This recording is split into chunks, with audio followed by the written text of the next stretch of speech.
What is going on, guys? Today we're going to be looking at Scream Aspas. Obviously he just came out yesterday with the second batch of the Scream cards, and to be honest, I'm kind of a little bit disappointed with the second batch. There's a couple of players, like as you saw that I've done on the first review of these next Scream batch. Insigne was a phenomenal player. The price tag on him though is incredible, so that's where I draw the line with him. Personally, he's nearly up to $1 million now. Unfortunately, I sold him and lost profit, but you win some, you lose some. He is a very expensive card. Then you've got Firmino, who again is a very, very good player, and I think I'm going to pick him up for my last Foot Champs games and do a review on him possibly tomorrow by the looks of it. So he'll be another one up. But Aspas is another one that, again, last year, I believe he felt better last year. He's come from a right wing to a striker, and I believe obviously he is a striker in this game now. So he has made that transformation, and I don't know, I feel like this game, he's not as important. His pace is down. He's only got 78 on his base card. So I think his 85 has turned into this SBC fodder card. Even though last year it was practically the same, because he was right wing and Spanish. Got a bit of a words mixed up there, but he was right wing and Spanish, like I did say. So SBCs was great for him. This year is exactly the same, apart from he's striker, so he links up with Morata and Costa. Whereas this 87 version has got an increase of 8 on his pace, 2 on his shooting, 10 on his passing, 2 on his dribbling and defending, and a +4 on his physical. So not a bad upgrade. There is better, but for an 87 striker, that is not terrible. He's coming in at around about 145 to 150k on both consoles. I think currently, as I'm doing this, he's 155k on the Xbox, as I've literally just sold him for that. Looking at a few of his basics as well, he's a 3-star, which is probably the main reason why he's not in a lot of people's teams. He just doesn't have the skill moves or the weak foot really to make that massive difference for my liking. He is left-footed and he stands at 5'9", so not the tallest, not the smallest, as I do say.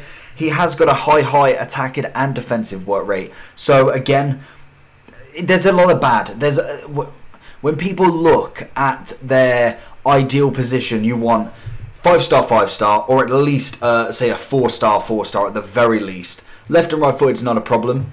Height this year, I think the smaller the kind of better. I think there's argument on both sides there, but definitely the work rates you want. If you're a striker, you want high and low. If you're a centre back, again, you want high and low, attacking, defensive, attacking. That's just a given. So for him to have high and high is a bit worrying, seeing as though he only has 75 stamina as well.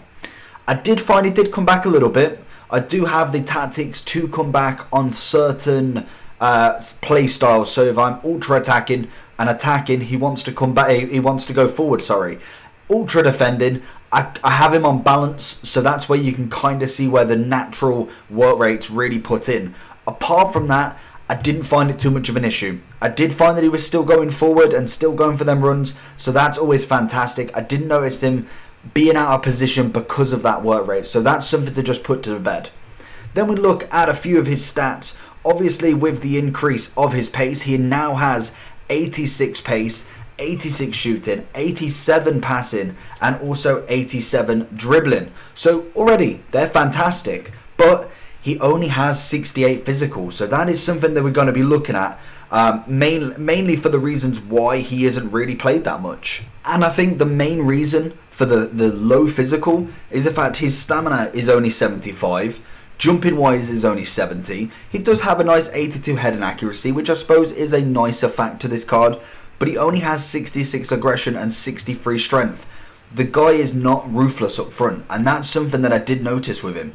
Because he's not like the Insigne with insane dribbling, really sharp acceleration and pace, he struggles to really get off the mark. And I think with the smaller players, the more small, fast, really agile players, they can get away from defenders really easy, really quickly, and can give themselves space. With Aspas, with that low strength, as well as not having the greatest amount of balance, and pace wise, compared to your 90+ paces, it's high, but it's not quite the 90 pluses. So he will have that little bit of a slower turn, that slower burst of pace away from the defenders. He does have better acceleration than he does a sprint speed, so that is always a nice thing when looking at the breakdown of each stat. Obviously 88 acceleration isn't anything to grumble about, and if you wanted to whack a certain chemistry style on him, you could go ahead and get yourself a 96 or 95 pace, in fact,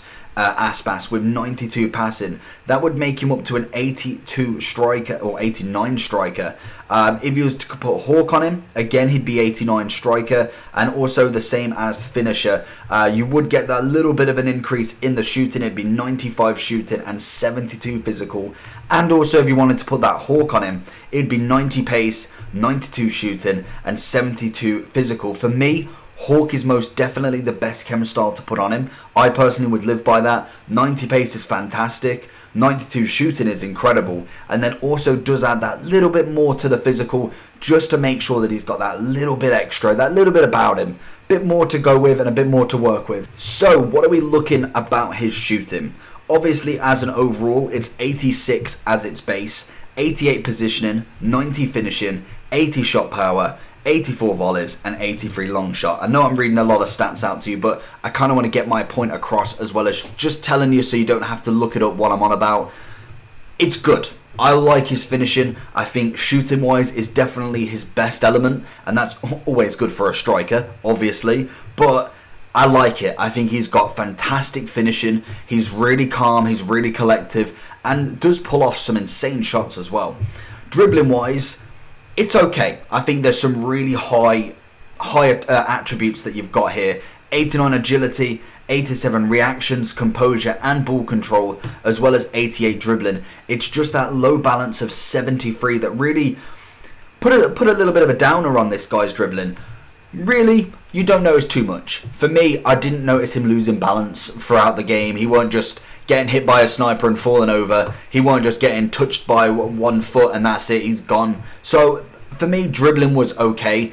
It's not the quickest dribbling that I've ever played with, but it's definitely good enough to get past each defender and score goals like that, basically, where you're wiggling in and out, you're kind of going through a few defenders, and he did score a hell of a lot of goals for me. I think in the end, I played, I want to say 5 or 6 games with him, and I believe he scored at least 1 every game, and he scored a brace and 2 hat-tricks in 2 of the games, and then 1 of the games obviously scoring 2. So he ended up with a good 10 to 12 goals in them 5 to 6 matches, and personally, that's fantastic. I will not ask more from a player if he can consistently have goal contributions. I don't care if he assists 1,500 goals and doesn't score a singular one.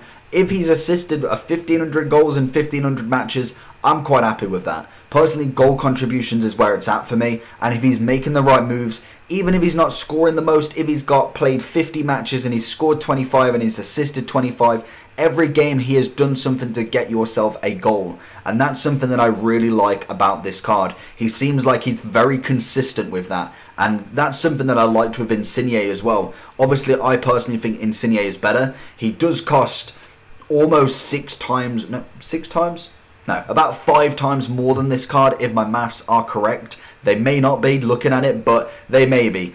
Insigne is going for around about 960 to 990 at the minute, whereas Aspas is going for 155. That is a lot of a difference. So to say that Insigne is better, I hope so. For that much more money, I really hope so. Insigne is more. Otherwise, everyone will be going for Aspas. Personally, I do think he is better than Lacazette. Lacazette for me was really good to start with, but as I'm playing more and more with him, because obviously I packed him, he's just becoming a little bit inconsistent. And I don't know if that's with strikers. I do find after you've played like a good 50 to 100 games, sometimes they drop off a little bit. You're maybe not using them as much. Maybe you've picked up another player and they're stealing the spotlight because you're trying to run through with them.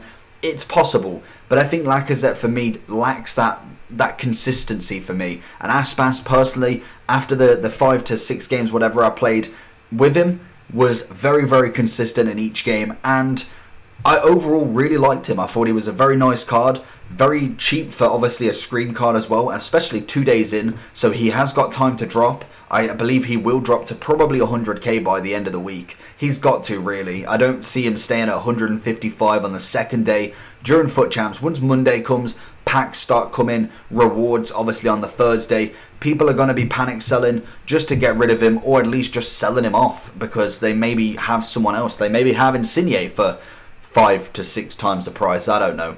But anyway, I'm giving him a 7 out of 10 for value for coins. I'm also giving him a 6 out of 10 for FUT Champs, purely for the fact teams this year, I don't know what it is. I think we're in the 4th week of FUT Champs and teams are insane already. I'm seeing Nesta, I'm seeing Van Dijk, I'm seeing Umtiti, Lenglet, Varane. I'm seeing the whole 9 already. So for me, Aspas is at a level, but I think Van Dijk and the god tier players are at that next level. So for me, he sits that just under, maybe a super sub in FUT Champs, I would say, more than a starting player. But personally, I do think he sits a little bit under in that FUT Champs kind of league. Division rivals, not a problem, start him. And overall, I'm giving him a 7 out of 10. Hopefully you enjoyed this video. If you did, make sure you smash that like button. And if you want to subscribe for more content, we're nearly hitting that 4K, so definitely get on that. And I will see you all for the next one. Take care and have a good day. Peace!